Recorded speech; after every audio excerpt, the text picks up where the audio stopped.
Mies hylättiin kuoleman vyöhykkeelle, kun 2 yritystä riiteli hänen pelastuksensa laskusta. 32 hengen huijausrinki käytti 55 000 tekaistua tapausta saadakseen $20 miljoonaa. Ja vuori oli niin täynnä, että sen kiireisimpänä yksittäisenä päivänä huipulle pääsi enemmän ihmisiä kuin koko kautena yhteensä. Tässä on kaikki, mikä meni pieleen Everestillä vuonna 2026. Tervetuloa äärirajoille, missä panokset ovat kovat, mutta kukaan ei ole pelkkä otsikko. Huhtikuun 26. päivän aamuna vuonna 2026. 6 miestä oli aikeissa tehdä jotain, mikä voisi johtaa heidän pidätykseensä, mustalle listalle joutumiseen tai jopa kuolemaan. He olivat täällä, koska 90 minuuttia aiemmin virallinen tieto oli tullut perusleiristä, että Khumbu-jääputous, ainoa reitti ylös Everestille sinä kautena, oli suljettu. Sen olisi pitänyt olla siinä. Tämä mies sanoi ei. Hän oli saapunut perusleirin suoraan sairaalasängystä, loukkaannuttuaan toisella vuorella viikkoja aiemmin, eikä hänen olisi vielä pitänyt kiivetä yhtään mihinkään. Mutta kun hän kuuli, että virallinen turvallisuustiimi oli perunut kauden sinä aamuna, hän ei yksinkertaisesti ollut samaa mieltä heidän kanssaan. Joten hän kokosi yhteen serpoja, joihin hän luotti, useista eri yrityksistä ja yhdessä puolalaisen hiihtäjän nimeltään Bartek Ziemski kanssa. Heillä oli suunnitelma, joka kuulosti suorastaan oudolta. Löytää reitti sieltä, missä 17 muuta jääputousreitin avaajaa oli epäonnistunut. Mutta vaikka he kävelivät suoraan Khumbu-jääputouksen sisäänkäynnille, he näkivät valtavan ongelman aivan yläpuolellaan. Se oli valtava, monikerroksisen kerrostalon kokoinen jäälohkare. Jos se irtoaisi ja joku olisi sen alla, se olisi loppu. Aivan kuten tapahtui vuonna 2014. Viranomaiset eivät aikoneet antaa salaman iskeä kahdesti, minkä vuoksi he sulkivat kaiken. Siksi Mingma ja muut olivat täällä. He ryhtyivät heti töihin. Mutta sen sijaan, että olisi kävellyt sokeasti jään alle, Bartek Ziemski otti esiin kuluttajaluokan dronen ja lähetti sen surisemaan ylös rikkinäisen jään sokkeloon heidän yläpuolellaan ja jäätikön yli. Hän etsi halkeamaa jäästä, jota maassa kävelevät tiimit eivät yksinkertaisesti voineet nähdä omasta sijainnistaan. Ja dronen korkean resoluution kameran kautta he näkivät reitin, joka kiersi jäälohkareen ympäri sen sijaan, että olisi kulkenut suoraan sen alitse. Se oli pidempi ja erittäin vaativa, mutta se oli reitti, joka ei vienyt 6 miestä suoraan asunnon kokoisen jäälohkareen alle. Joten he valitsivat sen polun. Seuraavien useiden tuntien ajan Mingma G ja muut kiinnittivät köyden toisensa perään, asettivat tikkaat tikkaiden jälkeen, liikkuen maailman epävakaimmassa maastossa. Kaikki tehtiin juuri sen vaaran varjossa, joka oli sulkenut vuoren sinä aamuna. Huhtikuun 28. päivänä he julistivat reitin leiri ykköseen virallisesti avatuksi. Mingma G:n omatoiminen väliintulo oli käytännössä pelastanut koko kaupallisen kauden sekä Nepalin hallitukselle että kilpaileville toimijoille. Vuoren, jonka piti olla suljettuna vähintään 10 päivää, avattiin uudelleen 2 päivässä, ja 492 kiitollista kiipeilijää sherpoineen nousi vuorelle. Ja kyllä, kuulit oikein, 492. Jos se kuulostaa sinusta hullulta, se johtuu siitä, että se todella on sitä. Ja outoa on se, että tuolla luvulla ei oikeastaan ole juuri mitään tekemistä Nepalin kanssa. Palaamme siihen hetken kuluttua. Muutamassa päivässä lähes 500 kiipeilijää ja sherpaa oli nousemassa vuorelle. Ja siinä vaiheessa vuoden 2026 Everestin kiipeilykausi alkoi mennä pieleen. Koska vaikka Mingma G ja hänen tiiminsä avasivat reitin, kiipeilijät olivat jo viikkoja aikataulusta jäljessä, eikä asioita voitu kiirehtiä, koska kukaan ei kiipeä Everestille yhdellä kertaa. Nyt noiden kiipeilijöiden ja heidän sherpansa täytyi viettää viikkoja sopeutumassa vuorella, jolla ei ollut koskaan aiemmin ollut näin paljon ihmisiä. Kaikki oli äärirajoilla. Kaikki yrittivät kuroa kiinni jo menetettyjä viikkoja. Mutta kummallista kyllä. Tämän vuoden 2026 Everest-kauden ensimmäisellä tragedialla ei ollut mitään tekemistä Mingman riskialttiin uuden reitin kanssa. Itse asiassa se ei edes tapahtunut jäällä lainkaan. Sillä 4. toukokuuta 51-vuotias Sherpa nimeltä Lakpa Dendi käveli polkua Gorakshepista perusleiriin. Tämä on polku, jota tavalliset vaeltajat käyttävät keväisin tavallisissa vaelluskengissä. Ja Lakpa oli kaikkea muuta kuin tavallinen vaeltaja. Hänellä oli yli 2 vuosikymmenen kokemus retkikuntatyöstä. Hän oli noussut Makalun huipulle 6 kertaa ja Everestin huipulle vuonna 2017. Miehelle, jolla oli tuollainen ansioluettelo, tämä oli arkinen työmatka. Silti jossain tuolla polulla jokin meni pahasti pieleen. Kukaan ei tiedä tarkalleen, mitä tapahtui. Seven Summit Treks, retkikuntayhtiö, jossa hän työskenteli, kertoi, että Lakpa vain käveli kun hän menetti tajuntansa ja kaatui. Hallituksen yhteyshenkilö sanoi hänen vain liukastuneen. Poliisi tutkii yhä, mitä tapahtui, mutta riippumatta siitä, mihin tutkimus lopulta päätyy, mikä ei koskaan muutu, on tämä. Lakpa Dendi, mies, joka oli selvinnyt yli 30 Himalajan retkikunnasta, kuoli ennen kuin hän edes pääsi vuorelle. Jos Lakpan tragedia osoitti, etteivät polut olleet turvallisia, 6 päivää myöhemmin tapahtunut osoitti, etteivät alemmat leiritkään olleet.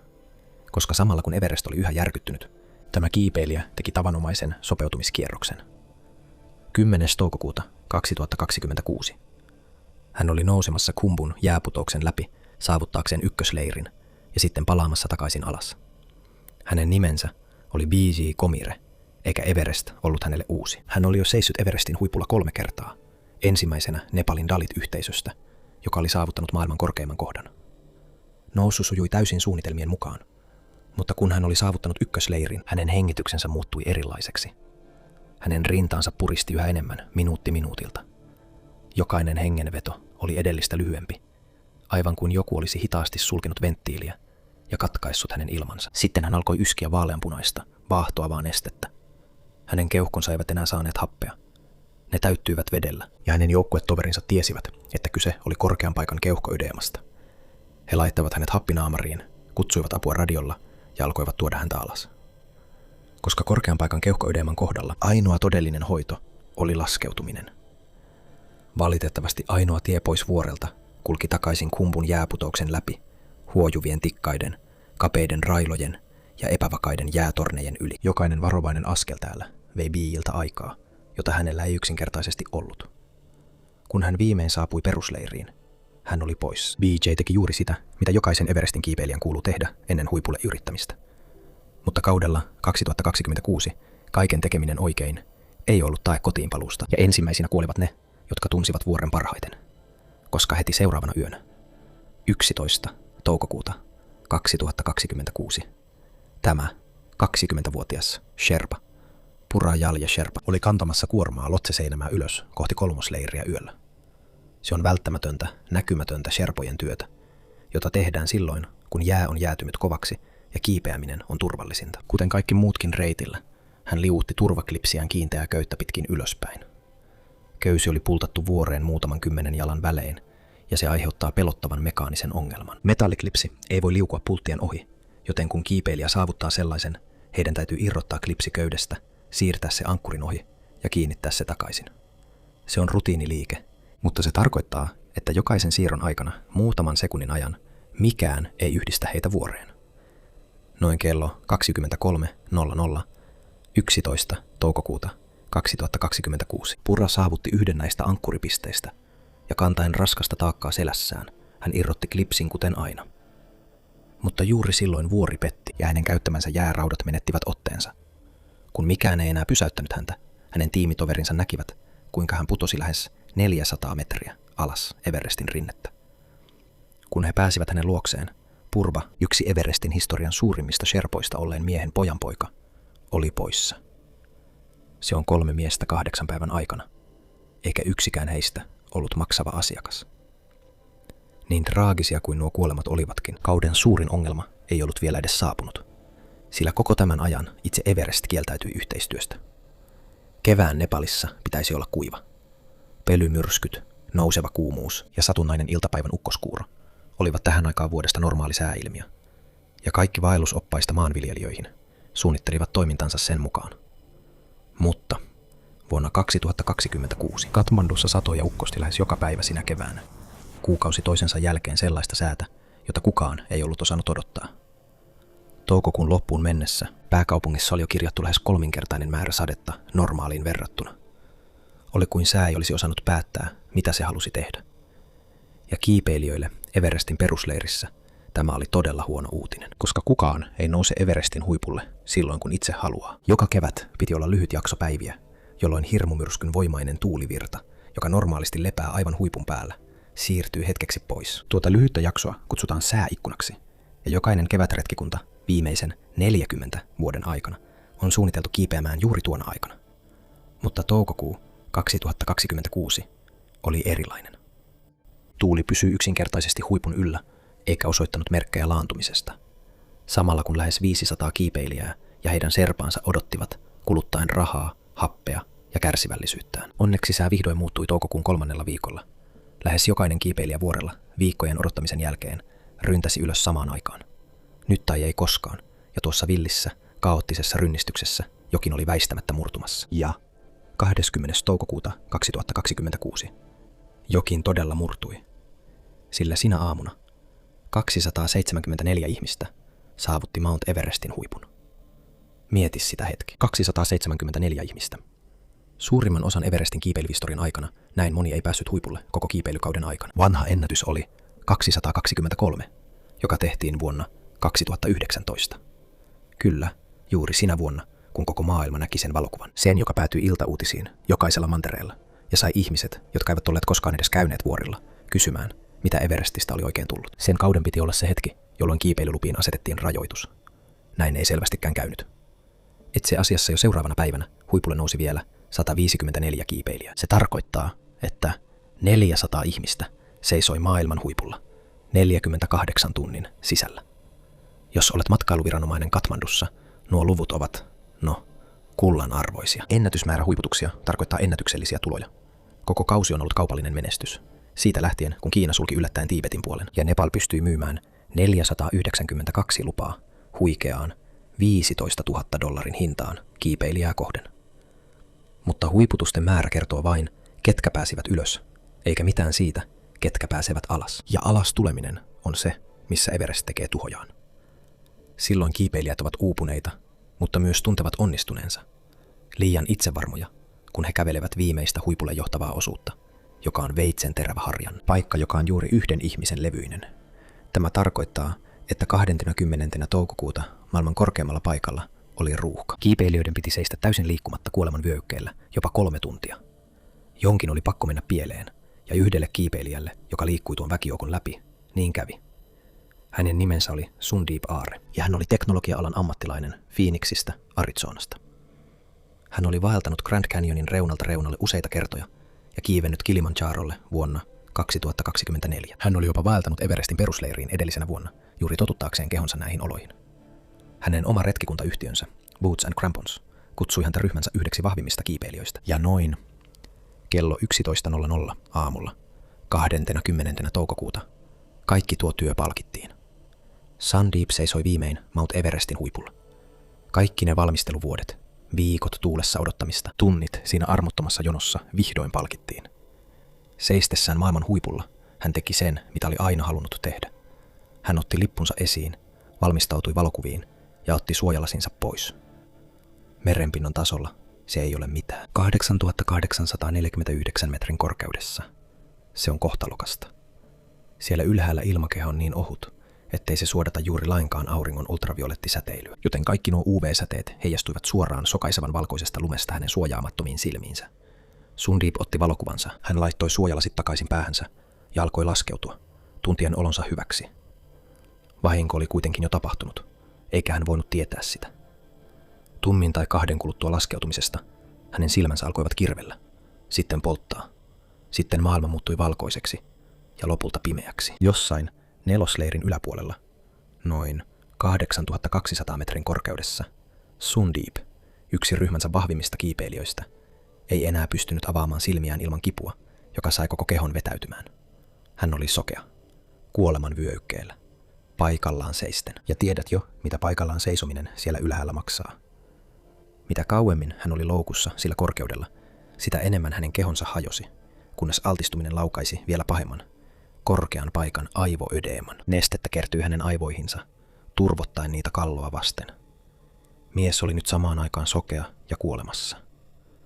Kun tieto saavutti hänen ryhmänsä, he tekivät kaikkensa auttaakseen. 5 sherpaopasta nousi laskeutuvien joukkojen läpi ja tavoitti hänet lähellä etelähuippua. Ja sitä seurasi yksi koko kauden tuskallisimmista pelastusoperaatioista. 5 miestä ohjasi täysin sokeaa kiipeilijää alas vuoren teknisesti vaativinta maastoa, yrittäen päästä ohi. 492 kiipeilijän. He laskivat hänet alas kivisiä askelmia pitkin, yksi kerrallaan, kuluttaen omaa happeaan samassa pullonkaulassa, joka oli juuri murtanut heidän asiakkaansa. 48 tunnin ajan he kieltäytyivät jättämästä häntä, ja he onnistuivat siinä. He toivat fyysisesti sokean, kuolevan miehen alas kuoleman vyöhykkeeltä kakkosleiriin. He ilmoittivat radiolla alas riemuäänessään. Me teimme sen. Ihmeellinen pelastus. Koska Everestillä et voi paeta aikaa. Kun lähes 500 kiipeilijää on ahtautunut yhteen sääikkunaan, pelastus tarkoittaa taistelua tiivistä ihmisjoukkoa vastaan. Ne ylimääräiset tunnit kuoleman vyöhykkeellä olivat jo tehneet vahinkonsa, eikä mikään pelastus voinut enää perua sitä. 2 päivää myöhemmin, 22. toukokuuta, Sundeep kuoli kakkosleirissä. Ei siksi, että hän olisi ollut heikko tai että hänen tiiminsä olisi pettänyt hänet. Hän kuoli, koska joka kerta, kun hänen serpojen piti seistä paikallaan ja odottaa 10 muiden kiipeilijöiden ohittavan, hänen aivonsa turposivat hieman lisää. Pelkkä ihmismäärä sillä harjanteella kirjaimellisesti vei hänen aikansa loppuun. Sellainen oli Everest vuonna 2026. Ja samalla kun Sundeep veti viimeisiä henkäyksiään kakkosleirissä, juuri tuo sama väkijoukko vei aikaa myös toiselta mieheltä, joka oli jumissa ylempänä vuorella. Eivätkä nämä 2 olleet toisilleen vieraita. He olivat saman yrityksen asiakkaita. He jakoivat saman perusleirin, söivät samassa ruokailuteltassa, odottivat saman 19 päivää kestäneen tuulijakson loppumista. He todennäköisesti toivottivat toisilleen onnea ennen huipulle nousuaan. Hänen nimensä oli Arun Kumar Tiwari ja hänen historiansa Everestin kanssa on monimutkaisempi. Arun oli ollut täällä samalla vuorella vuotta aiemmin, vuonna 2025. Hän kiipesi kolmosleirille, noin 7200 metrin korkeuteen, tunsi kehonsa palautuvan liian hitaasti, arvioi rehellisesti omaa vauhtiaan ja kääntyi takaisin. Se on vaikein päätös vuorikiipeilyssä. Se päätös, jonka huiputuskuume saa ihmiset jättämään tekemättä ja joka koituu monen kohtaloksi. Arun teki sen. Hän palasi kotiin hengissä. Joten kun hän palasi vuonna 2026, Arun oli 53-vuotias ja katsoi edessään sitä, minkä hänen oli pakko tietää olevan viimeinen realistinen mahdollisuutensa huipulle. Joten, kun hän teki yrityksensä 21. toukokuuta, Arun oli päättänyt päästä huipulle, vaikka se maksaisi hänelle kaiken. Ja Arun Kumar Tiwari todella saavutti lopulta Mount Everestin huipun, mutta kello oli noin 17.30 illalla. Ja tiedät melkein rautaisen säännön huiputuspäivänä, jos et ole huipulla kello 13 mennessä, ehkä aivan viimeistään 2 mennessä. Sinun täytyy kääntyä takaisin. Arun päätti jatkaa eteenpäin, ja vaikka se oli rohkea päätös, se maksoi hänelle kaiken. Koska laskeutuessaan pimeässä yli 16 tuntia kiipeämisen jälkeen, Haronin keho lopulta petti. 28 700 jalan korkeudessa. Hän alkoi oksentaa verta, aivan kuten B.J. Gomeri oli tehnyt paljon alempana vuorella 11 päivää aiemmin. Hänen Sherpa ja 3 muuta opasta yrittivät parhaansa pitää hänet hereillä, mutta se ei onnistunut. Arun Kumar Tiwari kuoli lumeen Hilarin portaan vieressä. Niin brutaalilta kuin se kuulostaakin, Arun ja Sundeep olivat itse asiassa onnekkaita. Heidän retkikuntayhtiönsä teki kaikkensa pelastaakseen heidät, kun he joutuivat vaikeuksiin. Mutta vuonna 2026, saman laskeutumisen kaauksessa, muut yhtiöt katsoivat omia kuolevia asiakkaitaan ja päättivät, että he olivat jonkun toisen ongelma. Samana 20. toukokuuta kiipeilijä nimeltä Ajaipal Singh Dhaliwala seisoi Mount Everestin huipulla. Ajaipal oli kanadalainen punjabilainen kiipeilijä, joka oli tullut vuorelle opastetun retkikunnan mukana. Hän oli maksanut $10,000 saadakseen koulutetun tiimin ympärilleen seuraamaan hänen happitasojaan ja vauhtiaan sekä tuomaan hänet kotiin. Hänelle tuo huippu oli kruunaava hetki, jonka piti olla ansaittu samalla tavalla kuin kaikilla muillakin sillä harjanteella. Raakojen viikkojen odottamisella ja samoilla 3 tunnin jonoilla. Ja sitten, jossain matkalla alas, Everestin historian ruuhkaisimmassa laskeutumisessa, Ajaipal joutui eroon opastetusta ryhmästään. Satoja kiipeilijöitä kulki ohi hitaasti liikkuvassa jonossa. Jokainen heistä kävi omaa taisteluaan pysyäkseen hengissä, ja Ajaipal harhaili heidän joukossaan yksin ja ilman happea. Miehen, joka löysi hänet, nimi oli Mingma Tenzing Sherpa. Hän oli yksi vuoren arvostetuimmista oppaista ja työskenteli täysin eri yritykselle nimeltä Elite Exped. Mutta jossain pimeydessä hän huomasi yhden otsalampun, joka ei liikkunut jonon mukana. Hän meni sen luo ja löysi puoliksi tajuttoman Jaipalin, jolla ei ollut enää happea ja joka oli kuolemassa pystyyn. Ja vaikka hänellä oli omat asiakkaat vietävänä alas, Mingma Tenzing otti oman happensa, jakoi sen miehelle, jota hän ei ollut koskaan tavannut, ja raahasi hänet fyysisesti alas nelosleiriin. Sen olisi pitänyt olla tarinan loppu, paitsi että kun he saapuivat nelosleiriin, Ajaipalin oma retkikuntayhtiö kieltäytyi tiettävästi ottamasta vastuuta hänestä. Yritys, jolle hän oli maksanut $10,000, ei ottanut omaa asiakastaan takaisin. joten Elite Exped kantoi kuolevan miehen omaan telttaansa ja piti hänet hengissä yön yli, koska ilmeisesti kukaan muu vuorella ei olisi tehnyt niin.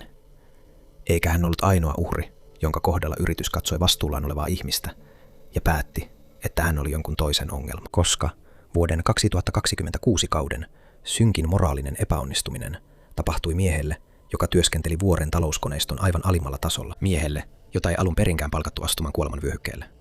Hänen nimensä oli Dava Sherpa. 52-vuotiaana Dava oli viettänyt vuosikymmeniä tehden retkikuntien perustason töitä. Vuoden 2026 kaudella hänet palkkasi pienibudjettinen retkikuntajärjestäjä nimeltä Himalayan Traverse Adventure. Hänen työnsä oli istua kakkosleirissä 6400 metrissä ja toimia leirikokkina.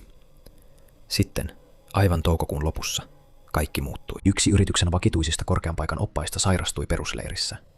Ja kun huiputusikkuna oli sulkeutumassa ja asiakkaat odottivat pääsyä huipulle, Himalayan Traverse Adventure kääntyi miehen puoleen, jonka työnä tuolla kaudella piti olla veden keittäminen, lihan leikkaaminen ja astioiden peseminen. He tarjosivat Davalle 10 000 Nepalin rupian bonusta, eli noin 65 Yhdysvaltain dollaria, pariksi heidän oppansa Mingma Sherpan kanssa ja viedä 2 ulkomaalaista asiakasta aina Mount Everestin huipulle asti. Miehelle, joka asui Nepalin maaseudulla ja jolla oli juuri koulunsa päättänyt tytär, 65 dollaria oli oikeaa rahaa, joten hän tarttui tarjoukseen. Toukokuun 29. päivänä, aivan kiipeilykauden viimeisinä tunteina, Dava oli korkealla kuoleman vyöhykkeellä, opastaan brittiläistä kiipeilijää Chris Thrallia ja puolalaista kiipeilijää Mariusz Chmielewskia. Mutta vuori oli tyhjä, sää muuttui julman kylmäksi ja lähellä huippua Mariusz sai vakavan paleltuman. Hän luopui huiputusaikeistaan ja vetäytyi Davan kanssa nelosleiriin lepäämään, kun taas Chris ja Mingma saavuttivat huipun ja palasivat takaisin. Suunnitelmana oli laskeutua yhdessä seuraavana päivänä, mutta paleltumien vuoksi Mingma vei Mariussin alas aikaisemmin, jättäen Davan ja Chrisin viimeisiksi ihmisiksi, jotka laskeutuivat Everestiltä vuoden 2026 kaudella. Viranomaisten antama määräaika, ennen kuin Everestin kausi suljettaisiin, oli tässä vaiheessa vain muutaman päivän päässä. Heidän täytyi laskeutua nopeasti, mutta jossain kolmosleirin yläpuolella, noin 7300 metrin korkeudessa, keltaisen kivivyöhykkeen lähellä, Davan happi alkoi loppua, ja hänen 52-vuotias kehonsa, joka oli viettänyt kauden kokkaamassa kakkosleirissä, alkoi pettää.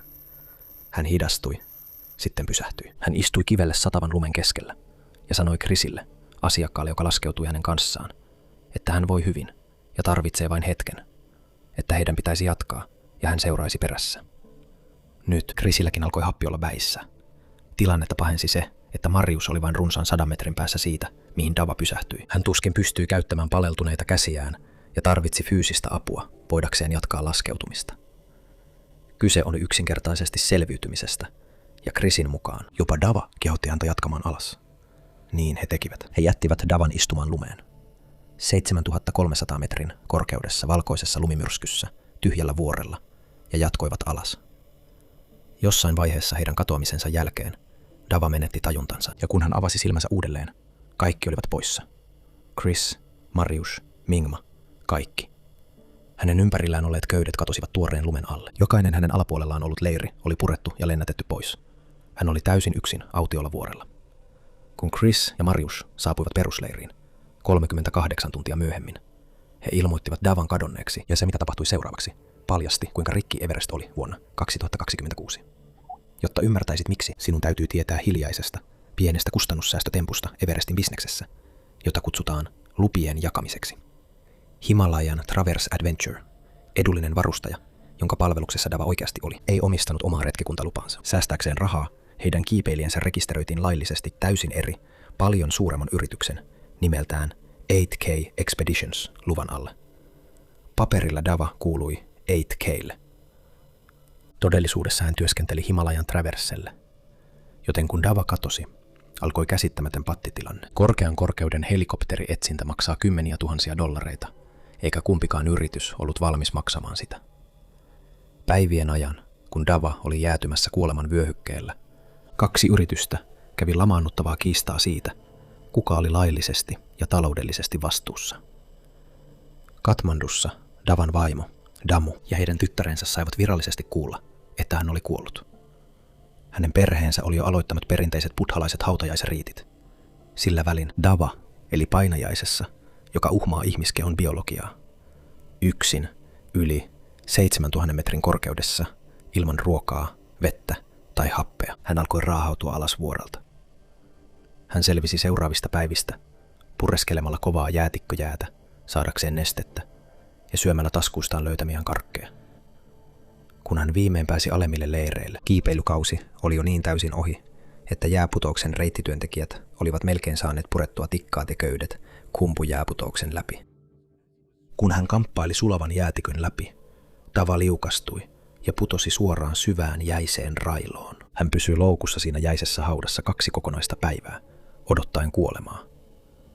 Ja se olisi ollut hänen loppunsa, ellei pieni lumivyöry olisi syöksynyt alas railoa, jossa hän oli. Ja sen sijaan, että se olisi murskannut hänet, vyörymämassa muodosti karkean rampin, jonka avulla hän pystyi raapimaan tiensä ulos jäästä. Kesäkuun 4. aamuna, 6 kokonaista päivää sen jälkeen, kun hänet oli julistettu kuolleeksi, jätteenkeräysryhmä, joka työskenteli kumpujäätikön juurella, näki Davan kirkkaansinisessä nyytissään, liukumassa ja ryömimässä sulavan jään yli. Hän oli menettänyt saappaansa, hänellä oli vakavia paleltumia käsissään, ja hänen jalkansa oli murtunut, mutta hän oli elossa. Davan selviytymistä on kutsuttu Everestin ihmeeksi. Minulle se on todiste siitä, kuinka rikkivuori on. Kieltäytyminen lähettämästä helikopteria kuolevalle miehelle laskutuskiistan vuoksi muuttuu vieläkin kuvottavammaksi, kun ymmärtää, että helikopterit Everestillä tuottivat salaa miljoonia dollareita pelastuksista, joita ei koskaan oikeasti tapahtunut. Sillä kauan ennen kuin Dava oli jäätymässä railossa, Nepalin keskusrikospoliisi nosti rikossyytteet 32 ihmistä vastaan, mukaan lukien helikopteriyhtiöiden johtajat, sairaaloiden lääkärit ja vaellusoperaattorit, paljastettuaan yhden maan historian suurimmista matkailuhuijauksista. Suunnitelma oli yksinkertainen. Vaellusoperaattorit lavastivat tai liioittelivat rajusti ulkomaalaisten asiakkaiden lääkintähätätilanteita. Helikopteri lähetettiin paikalle hengenpelastus- tai evakuointitehtävänä, ja asiakkaan matkavakuutusyhtiölle laskutettiin kymmeniä tuhansia dollareita lennoista, jotka olivat monissa tapauksissa pelkkiä kalliita taksikyytejä. Lähes 20 miljoonaa dollaria saatiin tekaistuilla helikopteripelastuksilla. Mutta kun oikeasti nepalilaissyntyinen kiipeilijä oli todella kuolemassa itse vuorella, he eivät saaneet yhtäkään helikopteria lentämään päiviin, koska kukaan ei suostunut maksamaan siitä. Eivätkä helikopterit olleet ainoita ilmailuverkoston osia, jotka joutuivat tämän hulluuden keskelle. Jopa aidot, henkiä pelastavat läpimurrot eivät voineet välttyä tämän kauden sekasorrolta. Anna kun selitän. Viimeisten parin kauden ajan nepalilainen yritys nimeltä Airlift Technology on hiljaisesti toteuttanut yhtä parhaista ideoista, joita Everestillä on nähty vuosikymmeniin. Raskaan noston rahtidronet. Heidän työjuhtanaan toimi kiinalaisvalmisteinen DJI Flycart, kone, joka pystyy kuljettamaan happipulloja, köysiä ja telttoja ylös vuorelle leiri ykköseen, sekä roskia takaisin alas. Jokainen dronen kuljettama kuorma on kuorma, jota Sherpan ei tarvitse kantaa. Vuodelle 2026 Airlift halusi laajentaa toimintaa, ja kiinalaisen dronen rinnalle he hakivat testattavaksi yhdysvaltalaisen valmistajan Freeflyn ammattimaista raskaannoston dronea. Yhdysvaltain suurlähetystö lähetti erityislähettilään Everestin perusleiriin paljastamaan amerikkalaisen dronen henkilökohtaisesti. Joillekin kyseessä oli pelkkä julkisuustapahtuma. Toisille se oli Yhdysvaltain teknologian esittelyä vuoren varjossa, aivan Kiinan rajan tuntumassa. Peking ei ollut mielissään. Ja 30. huhtikuuta, juuri kauden intensiivisimmän kantorupeaman alkaessa, Nepalin sisäministeriö perui yllättäen kiinalaisen lennokin voimassa olevan luvan ja hylkäsi samalla amerikkalaisen lennokin hakemuksen. Virallinen syy oli epämääräinen, turvallisuuteen liittyvät herkkyydet, jotka vaativat laajempaa konsultointia. Todellinen syy, kuten kaikki vuorella tiesivät varsin hyvin, oli se, että Nepal jäi 2 suurvallan väliin ja päätti pysäyttää kaiken, jottei loukkaisi kumpaakaan. Niinpä 5 päivän ajan, juuri silloin, kun vuorelle piti saada tarvikkeita mahdollisimman nopeasti, 2 Himalajan tehokkainta rahtiproonia istui hyödyttöminä jäätiköllä, ja sherpat nostivat kantamukset taas selkänsä ja kävelivät samaan arvaamattomaan jääputoukseen, joka tappaa varoittamatta.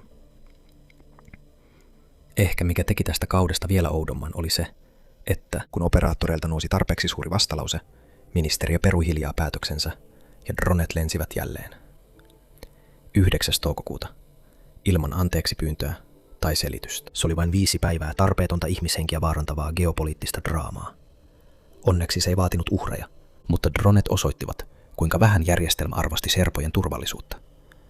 Ja se, mitä itse huiputuksen ympärillä tapahtui vuonna 2026, osoitti, kuinka vähän vuoren huiputuksella on enää merkitystä. Explorers Web, yksi arvostetuimmista vuorikiipeilysivustoista, dokumentoi tänä kautena valtavan määrän kiistanalaisia kiipeilyennätyksiä. Puhun kiipeilijöistä, jotka väittävät noussensa ilman lisähappea, vaikka he salaa käyttivät happea teltoissaan öisin. Kiipeilijät, jotka hiljaa ottivat helikopterin kakkosleiristä takaisin perusleiriin, vain välttääkseen jääputouksen kokonaan, ja esittivät sitten nousunsa täysinä suorituksina. Epäilyttäviä väitteitä huiputuksista kiipeilijöiltä, joiden kokemus teki väitteistä vaikeasti uskottavia. Ja surullisinta on, että melkein kaikissa tapauksissa mitään ei tapahdu. Todistukset myönnetään silti. Ei ole huippupoliisia, ei kunnollista tarkistusjärjestelmää. Maailman kuuluisimmalla vuorella saavutus, josta kaikki maksavat 6-numeroisia summia, on lopulta juuri sitä, mitä itse sanot sen olevan. Pieni sivupolku. Joka kuukausi on tarina, joka ei koskaan päädy YouTubeen. Se on siellä, jos haluat sen. Patreon. Linkki alla. Nyt. Missä olimmekaan? Ja ihmiset, jotka ymmärsivät tämän paremmin kuin kukaan muu. Ne miehet, jotka omistivat koko elämänsä tälle vuorelle, olivat inhoissaan. Ming Magee, opas, jonka omapäinen tiimi pakotti reitin jääputouksen läpi huhtikuussa, seurasi kaikkea, mikä tuli hänen avaamansa reitin kautta. Ja kun kaikki oli ohi, hän ei juhlinut voittoa. Hän meni julkisuuteen. Hän kertoi maailmalle, että viranomaiset olivat täysin valmiita antamaan kauden päättyä sen sijaan, että olisivat itse ratkaisseet ongelman. Että hän ja 5 muuta miestä olivat ottaneet kaiken riskin, kaiken vastuun, kaiken syyn, jos joku kuolisi sillä reitillä. Ja että sen jälkeen ala, joka hyötyi heidän työstään, ei edes vaivautunut virallisesti tunnustamaan heitä. Ja sitten hän sanoi, ettei enää koskaan nousisi Everestin huipulle. Voin vain kuvitella, kuinka kuvottuneelta hänestä täytyi tuntua, kävellessään pois vuorelta, jonka vuoksi hän oli riskeerannut henkensä vain kuukausia aiemmin. Sitten on Kami Ritas Sherpa. Jos Everestillä on elävä ruumiillistuma, se on hän. Tämä on hänelle jo 32. kerta tällä vuorella, ja historian kokenein Everestin kiipeilijä sanoi suoraan, että viranomaisten täytyy rajoittaa näitä määriä. Tämä on mies, jonka koko toimeentulo riippuu siitä, että kiipeilijät tulevat tänne. Ja silti hän sanoi näin, julkisesti pyytämässä hallitusta myymään vähemmän lupia. Ja rehellisesti sanottuna, kun katsoo, mitä tämän kauden lopussa jäi jäljelle, sitä on vaikea vastustaa. Katso tätä videota. Tämä on Etelä-Sola, 8000 metrissä. Näetkö nuo repeytyneet teltat lepattamassa runkojen päällä ja satoja tyhjiä happisylintereitä? Kun zoomaat lähemmäs, tilanne näyttää vielä pahemmalta. Teräskulhoja, ruokajätettä, ihmisten jätöksiä vuorella, jota monet palvovat ja pitävät pyhän. Tähän on olemassa säännöt. Itse asiassa tiukat säännöt. Jokaisen kiipeilijän on tuotava alas 4,5 kiloa jätettä tai menettää $4,000 jätevakuuden, joka menetetään, jos sääntöjä ei noudata. Se kuulostaa vakavalta, mutta asiakkaalle, joka maksaa $70,000, $4,000 vakuus ei ole mitään. Takuu menetetään, roskat jäävät ja kaikki lähtevät kotiin, jättäen maan korkeimman paikan, yksi planeetan merkittävimmistä monumenteista, kaatopaikaksi. Rehellisyyden nimissä Nepal yrittää korjata tämän, ainakin paperilla. Nepalin parlamentilla on lakiesitys, joka vaatisi kaikkia Everestille pyrkiviä ensin nousemaan Nepalissa sijaitsevan 23 000 jalan korkuisen vuoren huipulle. Se kuulostaa juuri siltä seulalta, jota tämä vuori on kaivannut 30 vuotta. Se ei ole vielä laki, mutta se on läpäissyt toisen Nepalin 2 kamarista. Kukaan ei tiedä, kuinka kauan kestää ennen kuin se astuu voimaan. Mutta vaikka se hyväksyttäisiin täsmälleen sellaisenaan, ja jokainen tuleva Everestin kiipeilijä saapuisi Everestille todistuksen aiemmasta noususta 7000-metriselle huipulle, se ei olisi pelastanut juuri ketään tässä videossa. Todistus ei olisi vaikuttanut lupien jakamiseen eikä porsaanreikiin, jotka sallivat 2 yrityksen riidellä kuolevasta miestä 5 päivän ajan. Se ei rajoita lupien määrää, se ei luo pelastuspalvelua, ja mikä pahinta, se ei estä huippukuumetta. Ennätykselliset. 1008 ihmistä seisoi huipulla tänä keväänä. Eikä tämä ollut ensimmäinen kerta, kun näin on tapahtunut. Toukokuussa 1996 yritysten kilpailu asiakkaista johti yhteen Everestin historian kuolettavimmista päivistä. Ja kun maailma tarvitsi jonkun syylliseksi, he valitsivat tämän miehen. Tässä on syy siihen, miksi se oli valhetta.